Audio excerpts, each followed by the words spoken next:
Hello दोस्तों, बागी classes में आपका स्वागत है। आज देखते हैं ग्रुप डी में पूछे गए क्वेश्चन। तो आइए देखते हैं पहला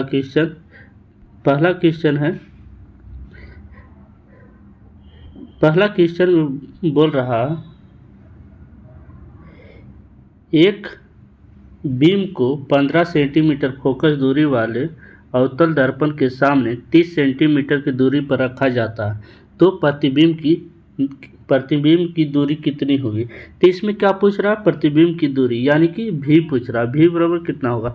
तो ये कौन सा दर्पण है, अवतल दर्पण। तो अवतल दर्पण में 15 सेंटीमीटर फोकस दूरी वाले, तो यहाँ पे होता फोकस होता है, यहाँ होता है वक्रता केंद्र और यहाँ होता है अनंत। तो 15 सेंटीमीटर फोकस दूरी है, यहाँ से यहाँ तक की दूरी 15 सेंटीमीटर है। तो 15 के डबल होता है 30 सेंटीमीटर पर वक्रता केंद्र होगा। तो कह रहा है दर्पण के सामने कितना दूरी पर वस्तु रखा हुआ है, 30 सेंटीमीटर पर। अगर कोई वस्तु 30 सेंटीमीटर यानी वक्रता केंद्र पर रखा जाता है तो उसका प्रतिबिंब भी कहाँ बनता है, वक्रता केंद्र पर बनेगा। तो प्रतिबिंब की दूरी क्या हो जाएगा, 30 सेंटीमीटर। लेकिन अवतल दर्पण में प्रतिबिंब बनता है जो वास्तविक और उल्टा बनता है। तो वास्तविक और उल्टा प्रतिबिंब कैसा होता है, वास्तविक होता है, उल्टा होता है। तो उल्टा प्रतिबिंब के लिए माइनस का प्रतीक करते हैं, तो -30 सेंटीमीटर इसका आंसर हो जाएगा। तो आंसर बी सही हो जाएगा। अगला क्वेश्चन देखते हैं। तो व्याख्या में वही है, 30 सेंटीमीटर होगा। अगला क्वेश्चन में है फॉर्मिक अम्ल का सूत्र क्या होगा। तो फॉर्मिक अम्ल का सूत्र क्या होता है जो है, तो ऑप्शन ए में है HCOOH, C2H4O, C2H5OH या C2H4O2। तो क्या होगा, फॉर्मिक अम्ल किस में पाया जाता है, तो चींटी में पाया जाता है। और किस में, बिच्छू के डंक में पाया जाता है। तो फॉर्मिक अम्ल का सूत्र होता है HCOOH होता है। क्या होता है, HCOOH होता है। तो ऑप्शन ए सही हो जाएगा। अगला क्वेश्चन देखते हैं। व्याख्या इसका है कि देख, फॉर्मिक अम्ल सबसे सरल कार्बोक्सिलिक अम्ल होता है। इसे मेथेनोइक अम्ल के भी नाम से जाना जाता है। तो फॉर्मिक अम्ल को किस नाम से जानते हैं, मेथेनोइक अम्ल के नाम से जानते हैं। यह लाल चींटी के डंक में पाया जाता है। इसका सूत्र क्या होता है, तो इसका सूत्र होता है HCOOH होता है। तो इसे याद रखिएगा। अगला क्वेश्चन देखते हैं। अगला क्वेश्चन में बोल रहा है कार्य के आधार पर निम्नलिखित में से कौन सा संयोजन मनुष्यों में पाए जाने वाले सभी प्रकार के जंतु ऊतक को निरूपित करता है। तो सभी प्रकार के जंतु ऊतक को निरूपित करता है। तो ऊतक कितना प्रकार के होते हैं, 4 प्रकार के होते हैं। कितना प्रकार के, 4 टाइप होता है ऊतक का। तो कौन कौन होता है, तो उपकला ऊतक होता है, संयोजी ऊतक होता है, पेशी ऊतक होता है और तंत्रिका ऊतक होता है। तो ऑप्शन डी सही हो जाएगा। अगला क्वेश्चन देखते हैं। इसका व्याख्या देख लीजिए। जंतुओं में मुख्य रूप से 4 प्रकार के ऊतक होते हैं। उपकला ऊतक का कार्य क्या होता है, रक्षा के लिए होता है। संयोजी ऊतक कार्य क्या होता है, जोड़ने के लिए होता है, जोड़ता है किसी चीज को। और पेशी ऊतक क्या करता है, गति में लाभदायक होता है, गति करने के लिए महत्वपूर्ण होता है। तंत्रिका ऊतक क्या करता है, संदेश भेजने के लिए होता है। तो अगला क्वेश्चन देखते हैं। अगला क्वेश्चन में है नर जनन तंत्र में शुक्रवाहिका का मुख्य कार्य क्या होता है। तो नर जनन तंत्र है, उसमें शुक्रवाहिका का कार्य क्या होता है। तो ऑप्शन ए में कह रहा है शरीर के तापमान को नियंत्रित करता है। तो शरीर को तापमान को नियंत्रित कौन करता है, हाइपोथैलेमस करता है। तो ये नहीं होगा। शुक्राणु उत्पादन करता है। तो शुक्राणु उत्पादन कौन करता है, टेस्टिस करता है। तो ये भी नहीं होगा। शुक्राणु को अधिवृषण से मूत्रमार्ग तक पहुंचाता है। तो हाँ, शुक्रवाहिका का कार्य क्या हो, शुक्राणु को अधिवृषण से मूत्रमार्ग तक पहुंचाना। तो ऑप्शन सी सही होगा। अगला क्वेश्चन देखते हैं। इसका व्याख्या है वृषण टेस्टिस में शुक्राणु बनते हैं, अधिवृषण में जमा होते हैं। शुक्रवाहिका वह नली है जो शुक्राणुओं को मूत्रमार्ग तक ले जाने का काम करती है। अगला क्वेश्चन है बोर के परमाणु मॉडल के अनुसार इलेक्ट्रॉन नाभिक के चारों ओर डैश परिक्रमण करते हैं। तो बोर के अनुसार इलेक्ट्रॉन नाभिक के चारों ओर कैसे परिक्रमण करते हैं? तो ऑप्शन ए कह रहा है यादृच्छ पथ पर तो नहीं, सरल रेखाओं में नहीं, दीर्घ वृत्ताकार पथ में नहीं, विभक्त कक्षाओं में लगाता है। तो बोर के अनुसार कैसे लगाता है? विभक्त कक्षाओं में। तो ऑप्शन डी सही होगा। इसका व्याख्या है, नील बोर्स ने बताया था कि इलेक्ट्रॉन नाभिक के चारों ओर निश्चित ऊर्जा वाली कक्षाओं में घूमते हैं, उन्हें विभक्त कक्षाएं कहते हैं। इन कक्षाओं को घूमते समय ऊर्जा का विकिरण करते हैं। अगला क्वेश्चन है, कोशिका में लाइसोसोम की क्या भूमिका होती है? कोशिका में लाइसोसोम की क्या भूमिका होती है? तो लाइसोसोम को क्या कहते हैं? आत्मघाती थैली कहते हैं। तो लाइसोसोम की भूमिका होता है उत्पादों का परिवहन करना नहीं, एटीपी का उत्पादन करना, यह माइटोकॉन्ड्रिया के कार्य, तो यह भी नहीं होगा। अगला ऑप्शन है, विजातीय पदार्थों का पाचन करना। हाँ, विजातीय पदार्थों का पाचन करना, तो ऑप्शन सी सही हो जाएगा। इसका व्याख्या है, लाइसोसोम को कोशिका का आत्मघाती थैलिक भी कहते हैं। इसके शक्तिशाली पाचक एंजाइम होते हैं जो बाहर आने वाले बैक्टीरिया या कोशिका के खराब हिस्से को, विजातीय पदार्थ को पचाकर कोशिका को साफ करता है। तो लाइसोसोम का क्या कार्य है? कोशिका को पचाना। अगला क्वेश्चन है,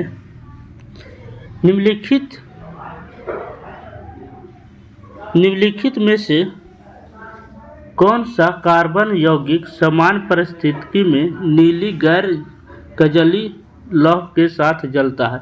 तो नीला कलर में कौन जलता है? संतृप्त कार्बन जलता है, संतृप्त हाइड्रोकार्बन। इसमें से संतृप्त कौन है? तो इथेनॉल। इथेनॉल क्या है? संतृप्त है। तो ऑप्शन डी सही हो जाएगा। इसका व्याख्या है, संतृप्त हाइड्रोकार्बन जैसे इथेनॉल ऑक्सीजन की पर्याप्त मात्रा पूरी तरह से जलते हैं, जिससे नीली और स्वच्छ लौह निकलती है, जबकि कोयला या मिट्टी का तेल अक्सर पीली धुएं के साथ लौह देते हैं। अगला क्वेश्चन है, लैंगिक जनन करने वाले जंतु में आनुवांशिक विविधता निम्नलिखित में से किसके द्वारा सुनिश्चित की जाती है? आनुवांशिक विविधता है जो किसके द्वारा सुनिश्चित किया जाता है?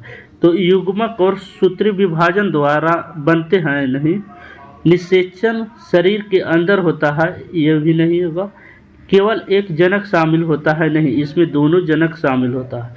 संतानें दोनों जनकों से जीन प्राप्त करती है? तो हाँ, ऑप्शन डी सही होगा। इसका व्याख्या है, लैंगिक जनन में दो अलग अलग जनकों माता पिता के डीएनए मिलन होता है। संतान को दोनों से आधे आधे जीन मिलते हैं, जिससे नए गुणों का मिश्रण तैयार होता है और उसे क्या कहते हैं? विविधता आती है। अगला क्वेश्चन में है, धातुओं के वैद्युत अपघटनी परिसंकरण की प्रक्रिया के दौरान विद्युत अपघट से धारा प्रवाहित करने पर डैश से अशुद्ध धातु विद्युत अपघट में विलीन हो जाती है। तो अशुद्ध धातु किस पर होता है? कैथोड पर होता है? नहीं, कैथोड पर शुद्ध धातु होता है। तो एनोड पर क्या होता है? अशुद्ध धातु होता है। तो ऑप्शन डी सही हो जाएगा। इसका व्याख्या है, इस प्रक्रिया में अशुद्ध धातु एनोड बनाया जाता है। अशुद्ध धातु का क्या बनाया जाता है? एनोड। और शुद्ध धातु की पतली परत कैथोड। जब बिजली प्रवाहित होती है तो एनोड से अशुद्ध धातु घुलकर विलयन में चली जाती है। अगला क्वेश्चन, यदि लंबा टी है, छोटे टी पर प्रभावी है।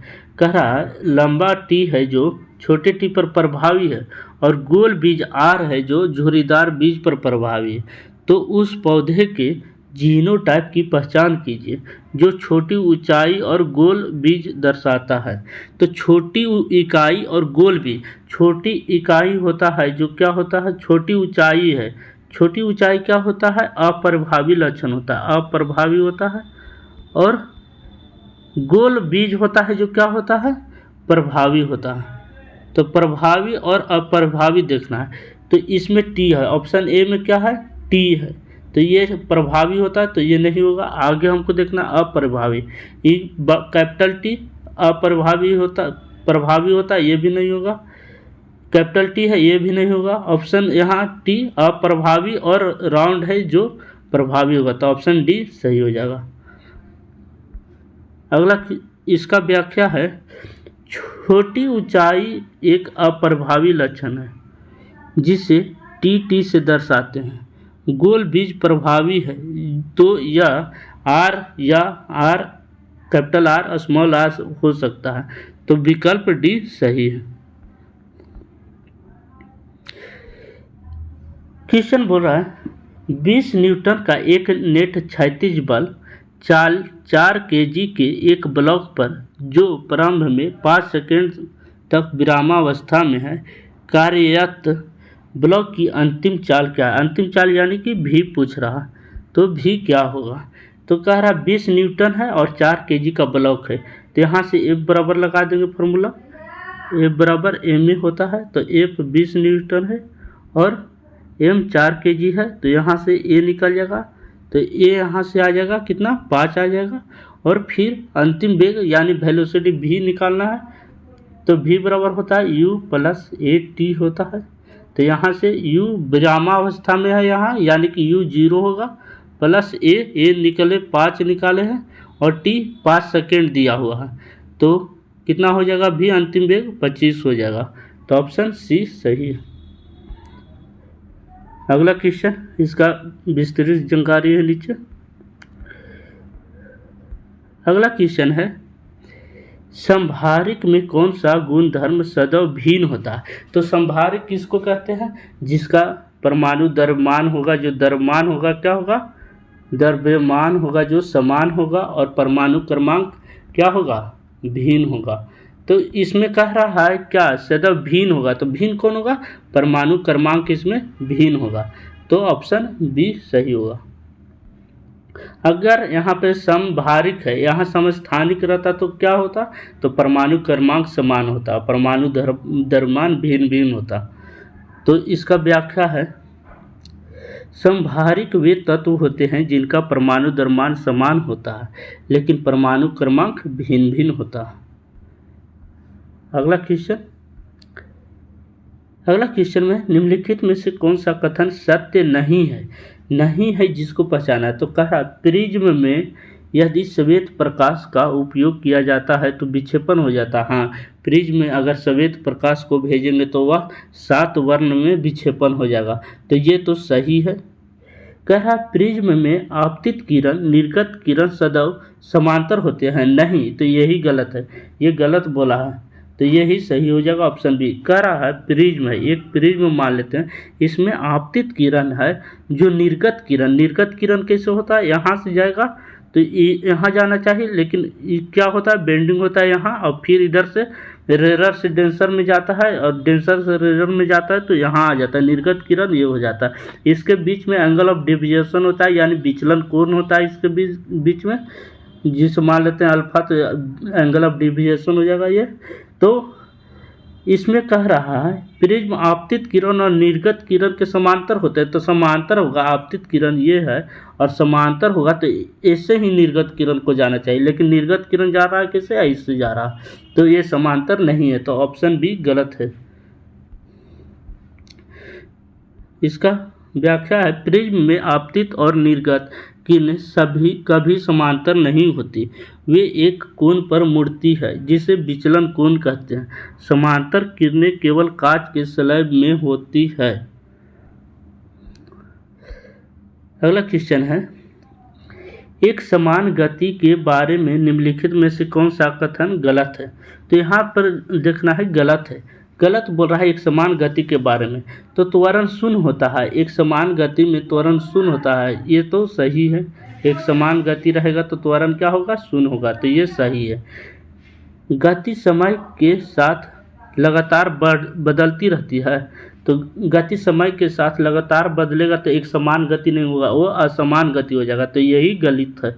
गलत कौन है, बी गलत है, तो ऑप्शन बी सही हो जाएगा। इसका व्याख्या देख लेते हैं। एक समान गति में वस्तु समान में समान दूरी तय करती है और वेग स्थिर रहता है, इसलिए त्वरण शून्य होता है। विकल्प बी गलत है। क्वेश्चन अगला है, निम्नलिखित में से कौन सा प्रेक्षण इस बात की पुष्टि करता है कि कोई विलयन अम्लीय है। अम्लीय विलयन कैसे है, कैसे पहचानेगा। अगर लिटमस पेपर रहेगा तो अम्लीय विलयन को क्या करेगा, नीला को लाल करता है, तो लिटमस रहेगा जो क्या करेगा, लाल करेगा।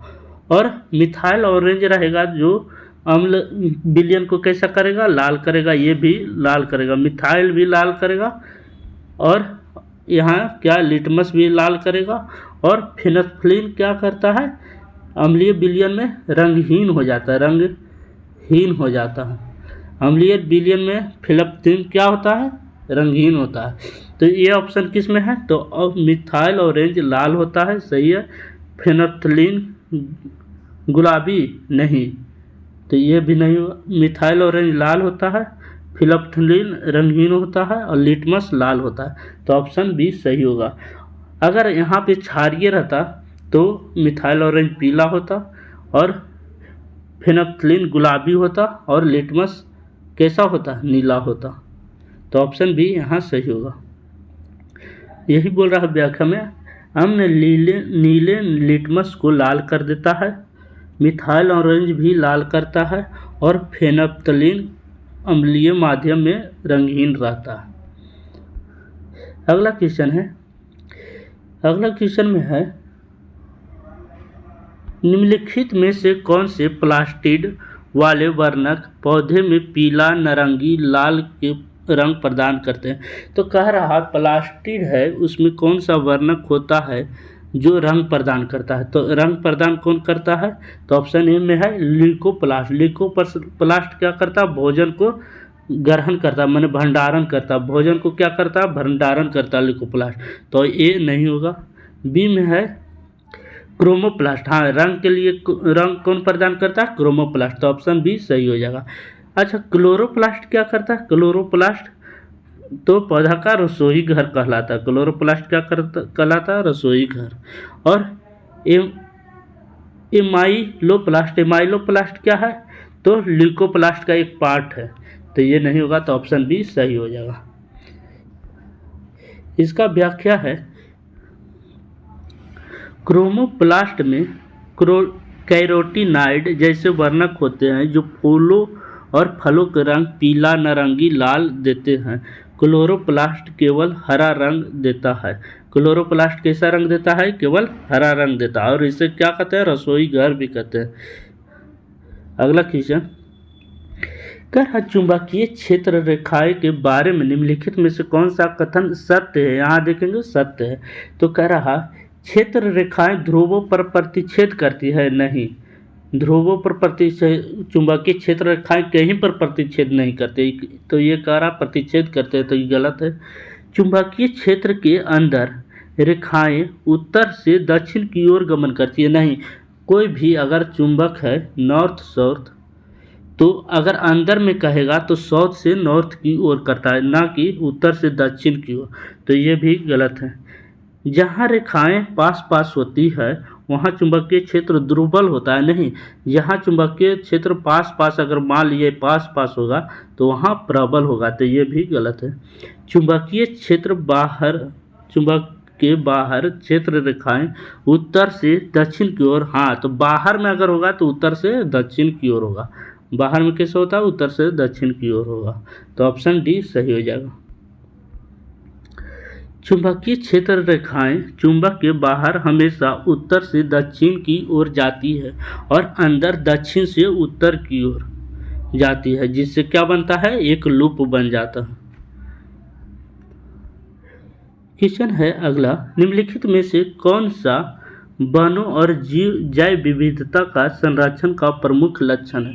तो कह रहा है वनों और जैव विविधता का संरक्षण यानी कि संरक्षण करता है उसको, उसका प्रमुख लक्षण क्या है? तो राष्ट्रीय उद्यानों का विस्तार करना नहीं, वनों के अधिक औद्योगिकी उपयोग में अनुमति देना नहीं, पर्यटन को बढ़ावा देना नहीं, विरासत में मिली जैव विविधता को संरक्षित करना। हाँ, संरक्षण का प्रमुख लक्ष्य क्या है कि उसको जो विरासत में मिला जैव विविधता उसको संरक्षित रखेंगे। तो ऑप्शन डी सही हो जाएगा।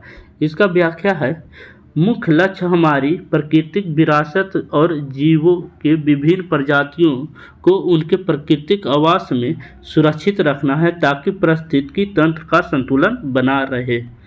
अगला क्वेश्चन बोल रहा, निम्नलिखित में से किसे कार्बनिक यौगिक नहीं माना जाता है? तो मेनली जिसमें कार्बन होता है उसे कार्बनिक यौगिक माना जाता है। तो इसमें देखते हैं ऑप्शन में सभी में कार्बन है, तो कार्बनिक यौगिक नहीं किसको माना जाएगा? तो सोडियम कार्बोनेट को कार्बनिक यौगिक नहीं माना जाएगा क्योंकि यह एक खनिज है, तो इसको नहीं माना जाएगा। तो ऑप्शन ए सही हो जाएगा। इसका व्याख्या है, हालांकि सोडियम कार्बोनेट Na2CO3 एक कार्बन है लेकिन इसे अकार्बनिक माना जाता है क्योंकि इसके गुण जो होता है खनिजों जैसे होते हैं, ना कि जटिल कार्बन श्रृंखलों जैसे। अगला क्वेश्चन है, ग्रीन हाउस प्रभाव के लिए मुख्य रूप से कौन सी गैस उत्तरदायी है और जीवाश्म ईंधनों को दहन पर उत्पन्न होती है? तो कह रहा कौन सा ग्रीन हाउस गैस के लिए उत्तरदायी है? तो ग्रीन हाउस के लिए कौन उत्तरदायी होता है? मीथेन होता है, कार्बन डाइऑक्साइड होता है, तो कार्बन डाइऑक्साइड इसमें है, तो ऑप्शन ए सही होगा। इसमें व्याख्या, कोयला, पेट्रोल, डीजल जैसे जीवाश्म ईंधनों के जलने से बड़ी मात्रा में कार्बन डाइऑक्साइड निकलती है जो वातावरण में ऊष्मा को रोककर ग्लोबल वार्मिंग को कारण बनती है। ग्लोबल वार्मिंग का क्या कारण बनता है? तो उसे ही ग्रीन कहते हैं, उसे क्या कहते हैं? ग्रीन हाउस प्रभाव कहते हैं। तो ऑप्शन ए सही हो जाएगा। अगला क्वेश्चन में है, एक वस्तु सीधे ऊपर की ओर फेंका जाता है, वह अधिकतम ऊंचाई 20 मीटर की ऊंचाई तक पहुंचती है। यदि g बराबर 10 मीटर पर सेकेंड स्क्वायर हो तो उस वस्तु को फेंके जाने के समय उसकी प्रारंभिक चाल कितनी होगी? तो प्रारंभिक चाल निकालने के कह रहा है, यानी कि u निकालने के लिए कह रहा है। यहाँ पे दिया हुआ गिवन डाटा है, h बराबर कितना दिया हुआ है? 20 मीटर दिया हुआ है और g बराबर कितना है? तो 10 मीटर स्क्वायर है, पर सेकेंड स्क्वायर है। तो यहाँ पर u निकालने के लिए बोल रहा है। तो हम लोग जानते हैं गति के समीकरण में v स्क्वायर बराबर एक होता है u स्क्वायर माइनस 2gh होता है। अगर ऊपर जाएगा प्लस 2gh होता है। तो यहाँ पर देखते हैं v स्क्वायर, अगर कोई भी वस्तु को ऊपर फेंकेंगे तो एक ऊंचाई पर जाने के बाद वह रुक जाएगा, तो उसका अंतिम वेग क्या हो जाएगा? 0 हो जाएगा। तो अंतिम वेग 0 हो जाता है, तो अंतिम वेग 0 हो जाएगा।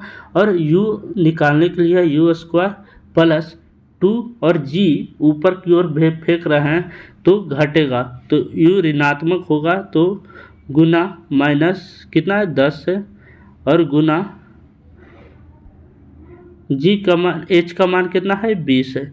तो इसको माइनस करेंगे तो u इधर आ जाएगा, तो u बराबर हो जाएगा √2gh। तो 2gh गुना करेंगे तो 2 गुने 10 गुने 20 बराबर आएगा √ कितना आ जाएगा? 400। 400 का रूट कितना होगा? 20। तो अब आंसर क्या हो जाएगा? 20 मीटर पर सेकेंड हो जाएगा। तो ऑप्शन राइट सही होगा। अगला क्वेश्चन यहाँ पर बनाया हुआ अगला क्वेश्चन है, एक ही पदार्थ के दो तारों की समान लंबाई समान है, लेकिन उसके अनुप्रस्थ का क्षेत्रफलों का अनुपात 1:4 है, तो उनके प्रतिरोधों का अनुपात क्या होगा। तो कह रहा है एक पदार्थ है जो दो तारों की लंबाई समान होगा, तो प्रतिरोध बराबर क्या होता है, आर बराबर होता है रो एल बाई एरिया होता है। यहाँ पे कह रहा है लंबाई समान है, ये लंबाई जो है ये समान है, दोनों तार का पहला का भी अगर L1 होगा तो दूसरा का भी L1 होगा, यानी कि L2 का भी दूसरा तार का भी लंबाई L1 के बराबर होगा। यहाँ पे बोल रहा है अनुप्रस्थ का क्षेत्रफल एरिया है जो 1:4 में है, तो एरिया का यूनिट होता है मीटर स्क्वायर में और प्रतिरोध का होता है किसमें, मीटर में होता है। तो स्क्वायर से मीटर में आने के लिए क्या करेंगे, प्रतिरोध को अंडर रूट में ले लेंगे इससे, तो 1:4 को अंडर रूट करेंगे तो 1:2 में आ जाएगा। तो इसका आंसर हो जाएगा 1:2, आंसर डी। अगला क्वेश्चन में है निम्नलिखित में से कौन सा विकल्प तरंग के आयाम को सटीक रूप से परिभाषित करता है। पहले देखते हैं तरंग होता है ऊपर नीचे श्रृंग गर्त करता है, तो इसमें आयाम को कौन प्रतिनिधित्व करता है, यहाँ से यहाँ के आयाम कहते हैं। तो कह रहा है दो क्रमागत शिखरों के बीच की दूरी, दो क्रमागत शिखरों के बीच की दूरी को तरंग दैर्घ्य कहते हैं, तो ये गलत हो जाएगा। प्रति सेकंड कंपनों की संख्या को आवृत्ति कहते हैं। कण की अपनी मध्य स्थिति यहाँ से यहाँ की अधिकतम विस्थापन को क्या कहते हैं, आयाम करते हैं, तो ऑप्शन सी सही हो जाएगा। व्याख्या में भी लिखा हुआ है तरंग का आयाम, जब कोई तरंग किसी माध्यम से गुजरती है तो माध्यम के कण अपनी मूल स्थिति के ऊपर नीचे कंपन करते हैं। कण की अपनी मध्य स्थिति में अधिकतम जितनी दूरी तक जाता है उस दूरी को आयाम कहते हैं। अगला क्वेश्चन है एक मशीन T सेकेंड में W जूल कार्य करती है, मशीन की शक्ति P वाट है, निम्नलिखित में से कौन सा संबंध द्वारा सही रूप से दी गई है। तो पावर बराबर क्या होता है W/T, यानी कार्य बटा सेकेंड, तो W/T कहाँ पे है, तो बी, ऑप्शन बी सही हो जाएगा। अगला क्वेश्चन है एक परमाणु में 11 प्रोटॉन 11 इलेक्ट्रॉन 12 न्यूट्रॉन है, उस परमाणु का द्रव्यमान संख्या क्या होगा। द्रव्यमान बराबर परमाणु द्रव्यमान बराबर क्या होता है, तो प्रोटॉन प्लस न्यूट्रॉन।